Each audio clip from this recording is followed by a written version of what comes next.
Omukirizo omulokole nawe oyinza nga mu depression. Toyina asitula migugu. Zaburi 5:5 nyiri 2:2. Psalms 55 verse 22. Sogeranga kiti. Goyinza olowooza olina ebikusoomoza naye nnyina ebinsoomoza ate si byogera. Abantu balowooza nti njogera nnyo. Njogera binaakuyamba. Nnyina ebinsoomoza. Nnyina ebinsoomoza. Tomanyi kye kitegeeza ng'embwa ekubanja Pentagon nga Teretanga Wadde Ekikumi. Ogamba nti nvumye. Ndi mu Bayibuli.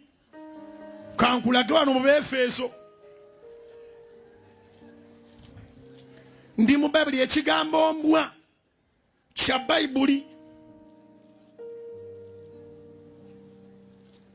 Befeso Bafilipi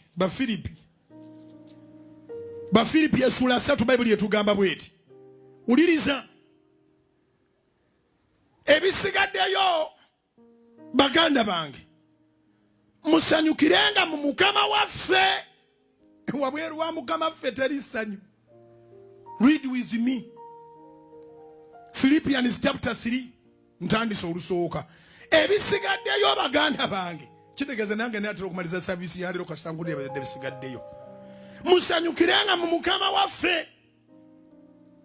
Okubawandiikira ebimu tekunkoyanze nga nange okubabulira ebimu bwe kutankoya. Naye kuleeta mirembe gye muli. Ulira olunyiri olwokubiri otegere gye nzija ekigambo. Tembwa zibuuza sente za Pentagon nga ziringa ng'ezaali zisonze. Teri mbwa esonda. Ne ulira Bayibuli bw'egamba.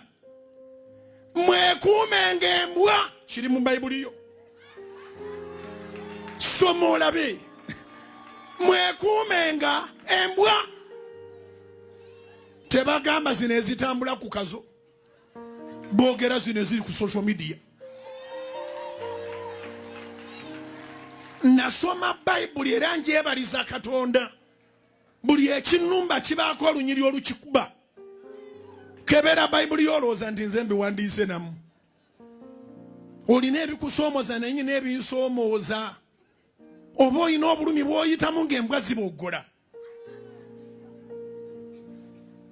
Olulabyo olunyiriri.